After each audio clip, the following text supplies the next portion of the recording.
Hello and welcome to A Journey to King's Cross, a Harry Potter book podcast.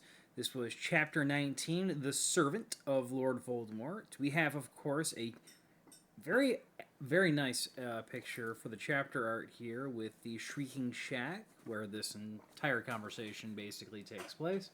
We've honestly been in one location for multiple chapters, though, which is actually... Yeah, usually we jump around quite a bit.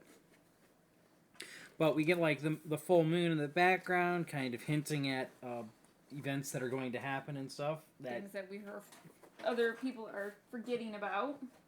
Yeah. I have to admit, though, like, the artwork, the art style really works for this one. You know, a lot of times I've seen some of the artwork for some of the other chapters and stuff, and I'm like, not really feeling it. The Shrieking Shack really works for this art style, to be perfectly honest. I feel like they really do better with certain subjects and stuff along those lines than other ones. Okay. So, wife had to run off on something real quick. But, yeah. We, of course, start off with Hermione, screaming and stuff along those lines because, Snape, the gigantic prat, of course, shows up. We kind of finished the last chapter with that and stuff along those lines. Yes. Sorry, I got distracted. Don't we all? Yes. We of course get the final Snape being absolutely unreasonable. Shock. As always. In fact, so far is going to have a crazed look in his eyes. And going off on our fucking girl. Like, oh, shut up, you stupid girl. Wow. Rude. You are all in a massive amount of trouble and everything. Either all here hanging out with a convicted murderer and a frickin' werewolf. Wow. Like, yeah, they totally planned on doing this, to be perfectly honest. Yeah, this is how our afternoon was planned. Let's see. Witness execution. Hang out with convicted murderer and a werewolf. Break leg. Hang out with convicted murderer. Hang out with werewolf. Oh, and here on the final piece of our agenda, get caught by Severus fucking Snape. Yup, you're right. We just totally got everything done, didn't we? You know what? The worst part is that we also forgot to, commit a genocide. That was like the one big thing that was on the list of horrible shit to do as a 13-year-old. Yeah, but we just couldn't decide on what species to go after. No. I was personally thinking spiders, but I think my wife wanted snakes. Yeah, absolutely. Like, damn. Oh. I have to admit, though, like... You're amassing a collection. Yes, I am. Mainly because I want a nice pair that are of two of them that are not broken. Or chipped or cracked, you know what I mean? I think I got one good one, finally, that didn't have any serious issues. I think... Oh, one good pair? Yes. Yeah.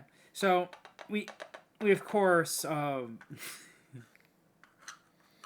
Continue. He's getting distracted. You're the one who's getting distracted. You're playing with the coconuts that I have for my Monty Python joke during D&D. No, I just watched that the other day. Such a good movie. Really is.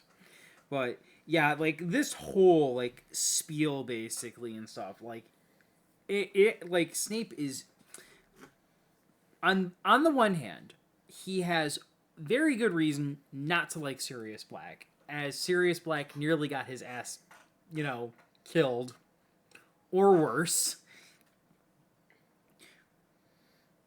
But, man, you can tell his emotions are running high because he isn't even pretending to not hate every single person in this room. He's just like, nope, loathe all of you. I love the ego on this guy. Like, you should be thanking me on bended knee. And I'm just sort of like... Fucking ego trip. I have never once in my life had the thoughts, let alone the audacity to say, you should be on your knee thanking me for what I did and stuff along those lines. Motherfucker. Yeah, because it's ew. He's like in his 30s at this point, and he is still incapable of perceiving the world outside of himself. Like, I'm hoping that he grew up a little bit in order to develop into the version of Severus Snape that was actually worried about Harry dying. But you cannot tell me in this moment, with his emotions running high, that he is not playing his fucking hand right now. He clearly hates Hermione. He clearly hates Harry. He seems to, he hates Remus and stuff along those lines. He hates Snape. It's like every single person in this room is an affront to his own freaking existence, and I am like, this is the guy people are going to bat for? Jesus. I swear, people who like Sirius Snape have never bothered to read the books. Severus Snape. You think said serious Snape. Oh, whoops. That was not intentional. What an insult to Sirius Black. Oh, man. Also, it just made me think real quick. Like, so, one, if Rowling had actually planned for Snape to have been in love with Lily, he shouldn't have hated Hermione so much. To be honest... Or been so shitty to her. Because Hermione should have reminded him of Lily. Okay, I see what you're saying, and to a degree, I agree with what you're saying. I disagree with that necessarily being the only outcome. Seeing a version of Hermione Granger, of Lily Evans, hanging out with basically almost a perfect carbon copy of James Potter would probably make him even more irate. You know what I mean? Like, he wouldn't necessarily hate Hermione Granger for being Hermione Granger, but it would be like watching somebody you love, in quotation marks, making the exact same mistake that got her killed last time. Personally speaking, I can see that. Yeah. I also was just... then my brain went on, oh, but in that case, he shouldn't hate any of the Weasleys. All that red hair? Very distracting. Yeah, honestly though, like what Hermione did that would warrant a facing suspension. Like, he lists off the things they're doing in the moment, but the way he kind of says it implies that she's already in trouble with something, and I'm just sort of like, what did Hermione Granger do? Like in this book specifically. Or the last couple of books, that would have warranted potential suspension. She made apologies potion. She never got caught for that. He wouldn't know. She's got a time turner. That was legally given to her. Yeah, but breaking the rules while you have one of those, who's to say you haven't used them before? Or it's just Snape being stupid and just harassing her because... he's on his power trip. Like, if I recall correctly, during the previous chapter, they made mention of the fact that Peter Pettigrew was the actual person that was, the original betrayer and stuff along those lines. Right. I can't remember exactly when Snape came into the room, but I'm confident that if he really cared about Lily as much as he claims to in later books, Peter should be dead by Snape's hand to some degree. Oh, yeah, absolutely. Like, the fact that in book 6, basically, like, he's got him as a live-in servant and stuff, never really sat super well with me, that Snape never attempted anything that would get him either caught or killed in some way, shape, or form. If you had the person who was directly responsible for the murder of the one person in the world you cared about outside of yourself, you cannot tell me... He should have snapped. Oh, yeah. I don't care how dedicated he was to Dumbledore's cause or anything like that. He definitely... He would have been like, fuck it. I'll get revenge for Lily, and then I'll get murdered, and it'll be fine. Like... Unless his own self-preservation was stronger than his love for Lily Evans. Which, that seems a little undermining... But if his love for self-preservation was stronger than his love for Lily Evans, then it really doesn't make any sense that his love for her had such a devastating effect on his life. Yeah. Oh, what were some of the really cool, like, Sirius Black lines, though? Like, Black had a couple of, like, frickin' lines that we were like, ooh! two, and I cannot remember them for the life of me. Some burns against Peter Pettigrew. Oh no, that was Peter, right? I could have sworn he had a comment or two off on Snape. I really do. I'll look it up. I do really like. There's a couple of scenes from the actual movies and stuff, like the chemistry set line, that I honestly do appreciate. But I really do feel like in the book, though, Sirius is barking up the wrong tree, trying to reason with Snape in this moment and everything. I also do appreciate that all three students Expelliarmus Snape, and then Hermione's like, "Oh no, we attacked a teacher," and freaks out. It goes to show just how much the three of them loathe Snape, that they're willing to take their chances with a convicted murderer and a werewolf over his ass. Right. Like, that should have been one hell of a wake-up call as a person, that three people chose the word of a stranger over you, who'd been interacting with them for like 3 years at this point. Like, that's freaking wild. And it still pisses me off that what he does to Remus, tying him up like that and just dropping him to the freaking ground. I'm like, fuck that. Like, as soon as he gets the opportunity to start dehumanizing Lupin, it's like, this is the type of person that I feel would have absolutely no issues treating other people like, like Another shit. Reason he's not a good person. He really, oh no. To be perfectly honest, this book is, like, case in point, like, Snape at his absolute worst. Like, he's bad in some of the other books and stuff along those lines. He doesn't hold back in this book. No, he is, like, this is, like, him at his worst. And I will, like, that's my primary reason why I dislike the character, is a lot of the shit that happens in this one specifically. I do, another great part is when he's like, "Don't worry, Ron. If he really is just a rat, it won't hurt him." Implying heavily that if he's not a rat, it's going to hurt very, very much. I feel like at that point, that'd be, like, well, not necessarily, but I do like the idea. If you made a better rat than a man, that's not really a great thing to be bragging about. Right. That was such a freaking line. I've already got enough filth on my shoes. I don't need you grabbing onto them. I love how, like, the second it turns out to be a human being, Ron is just disgusted. And I'm just sort of like, yeah, I mean, that about sums it up. Like, as soon as Ron gets proof and stuff along those lines, it's, like, it's all over. I do find it funny, though, and stuff along those lines, that nobody brought up the fact that, like, Harry had been seeing Sirius over the course of the book. Like, I think Magnolia Crescent, like, chapter frickin' 2, he sees Sirius Black. Yep. And nobody points out the point. They'd be like, if Sirius wanted me dead, he could have killed me on it. He had a couple of opportunities at this point. I think they pointed out in the movie, though, don't they? I don't remember.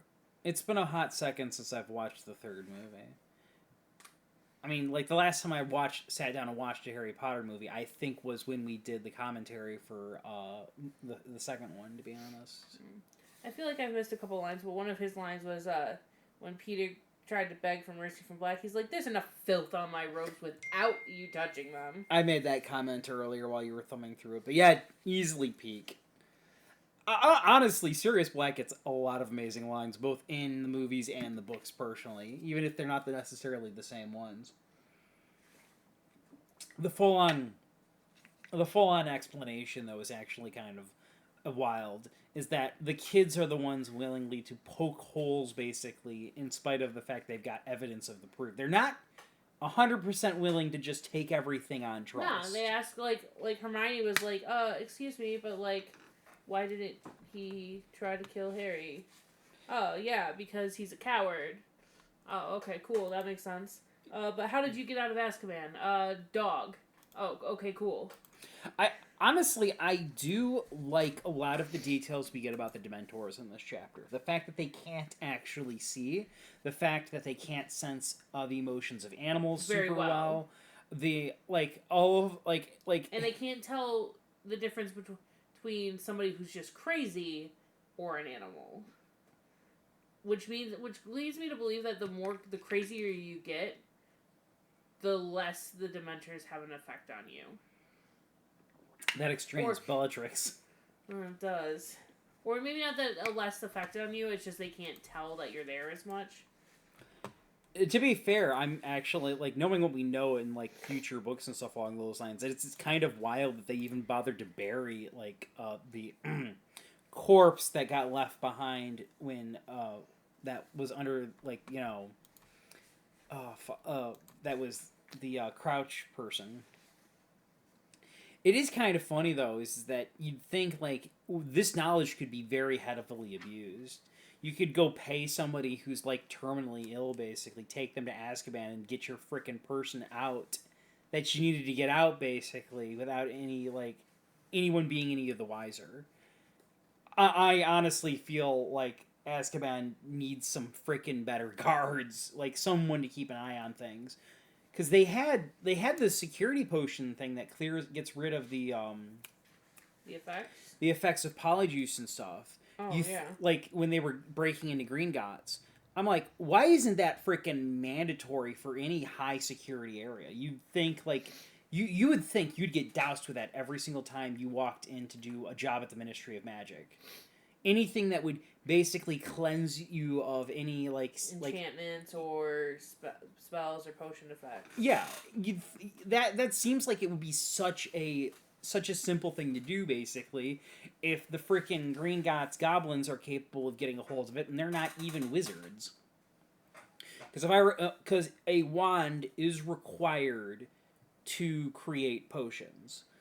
So, they would need to buy any type of potion from wizards. So that means there is a market for this, and it's something they could afford. Because I don't think they don't give you... I don't think you get interest or anything on your wizarding gold or anything along those lines. No idea how their whole banking system is basically super freaking vague, to be perfectly honest. I do like the line... oh, shoot. Where was it? But... yeah, like, I like how, like... I do find it fascinating. Oh, here it is. Oh, okay. When Lupin says, it's like, this alarm goes hard. You should have realized, Lupin said quietly, if Voldemort didn't kill you, we would. Goodbye, Peter. Lupin is, like, fully prepared right here. He's just sort of like, oh yeah. He's even got his James Bond one-liner already lined up. He does. And then Harry's like, wait, maybe not. That's too good for this motherfucker. Send him to Azkaban. Send him to Azkaban. Which, to be fair, like, Harry, yes. A chapter ago, you were willing to kill the person who murdered your parents. Also, I found in the book, it does say Voldemort's been in hiding for 15 years.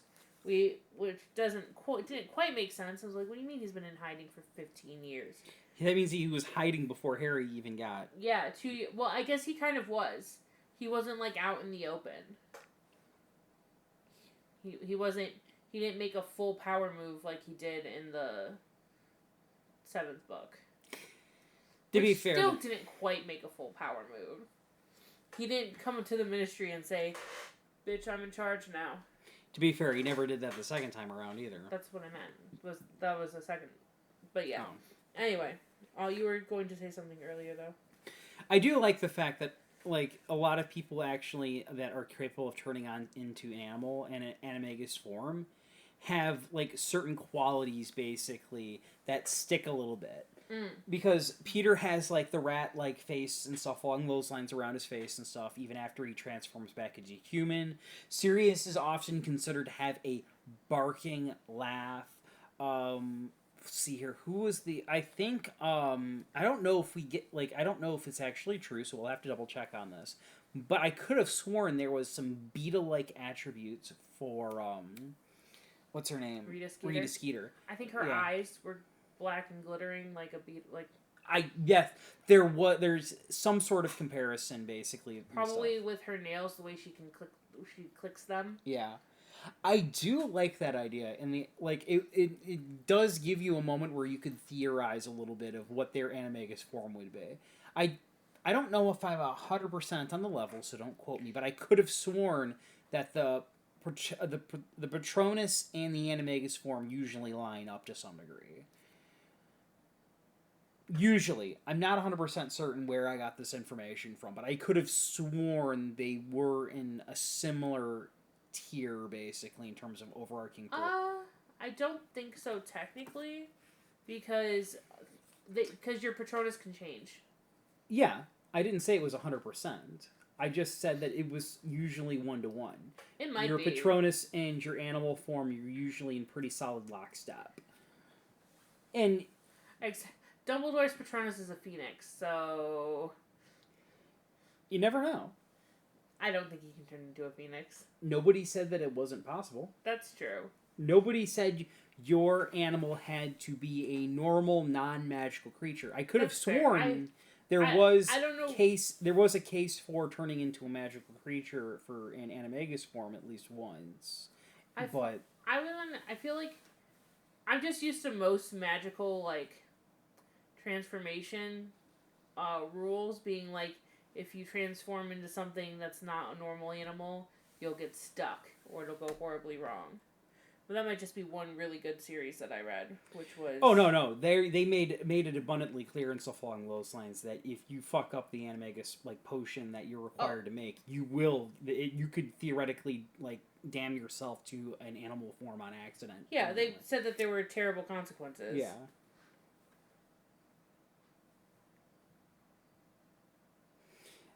But, yeah, the whole thing is just, the whole thing was basically gone on record. It is interesting, though, that they actually,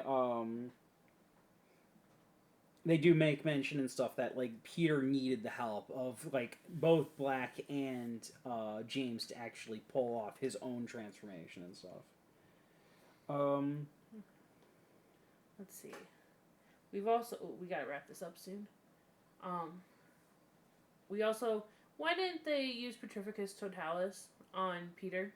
Or, Oh, yeah. There was... How do they know a spell that forces transformation from animal to wizard, but not one that prevents transformation at all?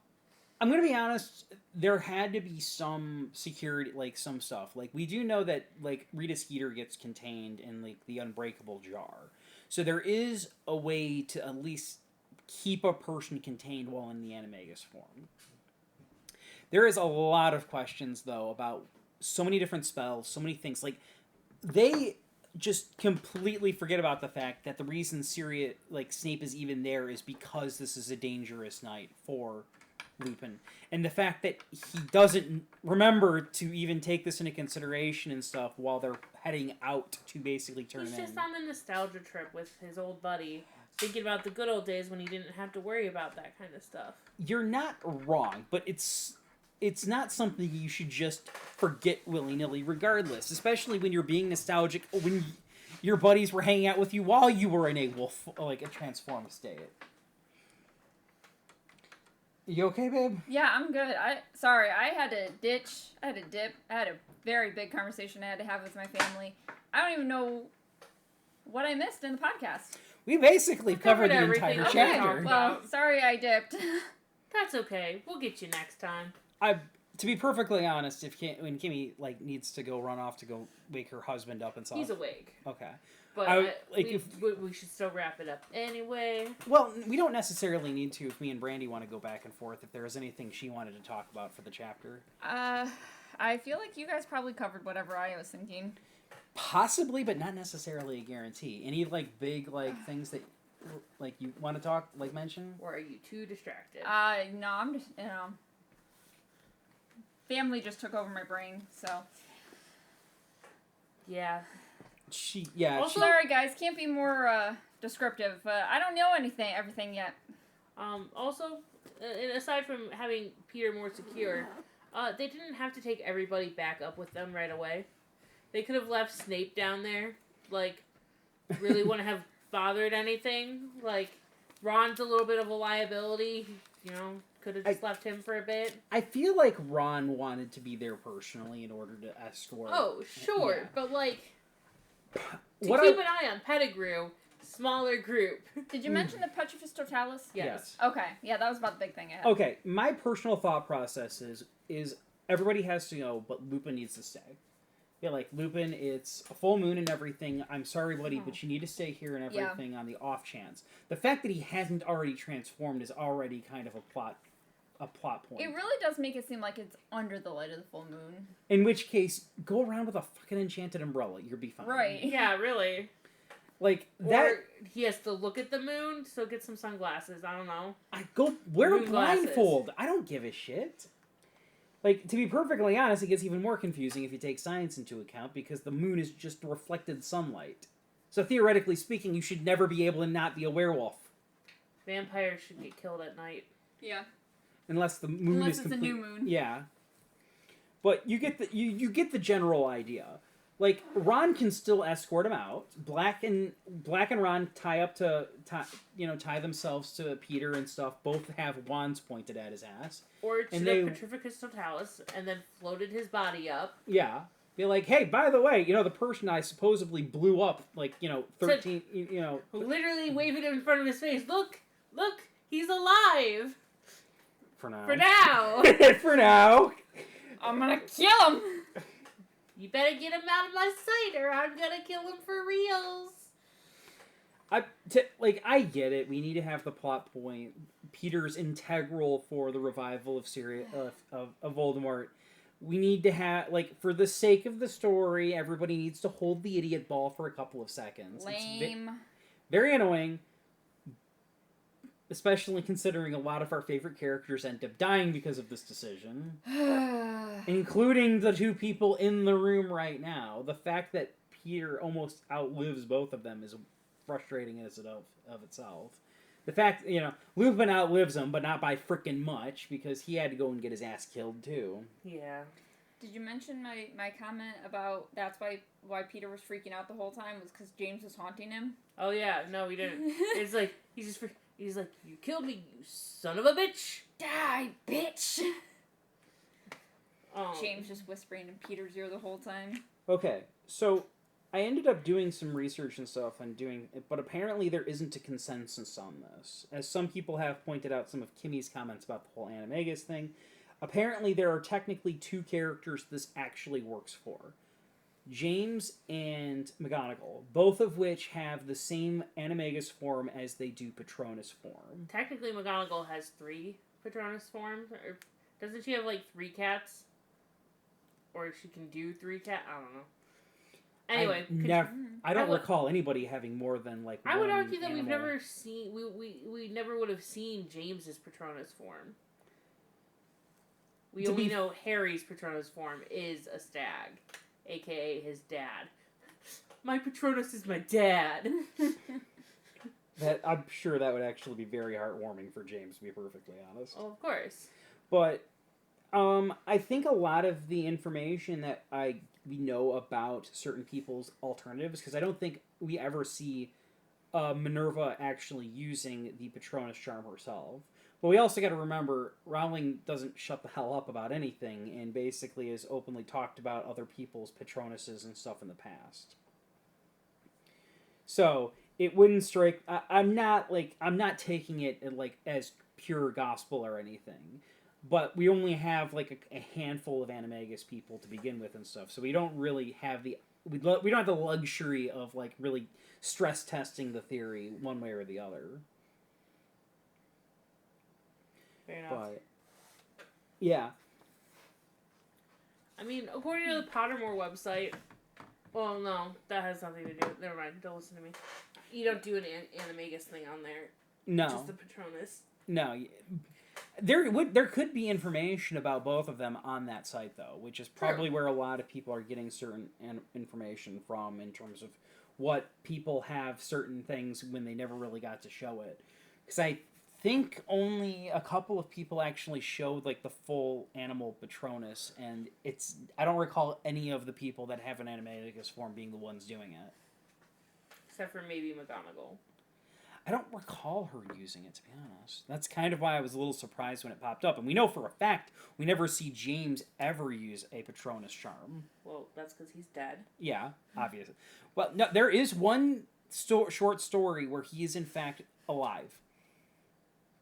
I don't think it's from his perspective, though. I think it was like a story from the perspective of the Muggle cops chasing after a flying motorcycle with a freaking couple of lunatics riding on it. Is that an official story? Yeah, actually Oh, okay. it is. It's the only one on record that actually takes place while James is actually alive. Ah, okay.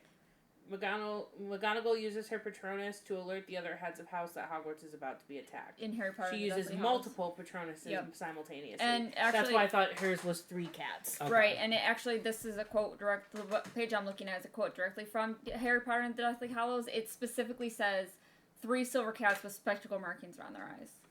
Oh, it is actually her. She is her own Patronus. She is her own Patronus. That's wild. But it's, and this is from HarryPotter.com, so I don't know like how much of this is just Rowling's.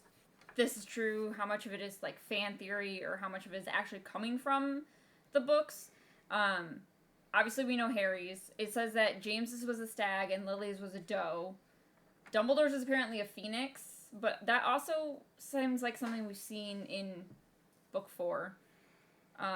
It wouldn't surprise me, and at least if that pops up and everything. Remus's Patronus is a wolf, but it doesn't have a quote on it. It just says, Remus Lupin often disguised his Patronus so as not to reveal the fact that he was a werewolf. And then Tonks, we find out that hers changes to a wolf when she falls in love with Remus. We don't know what it was before.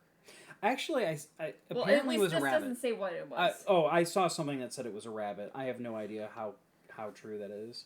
Because you know how people can be and everything. Everybody's always got like some sort of thing they want to spin or make their head canon basically by sheer force of will. But I got nothing left. Yeah, I mean, overall, damn good chapter, and this is definitely the chapter I would Huge plot twist.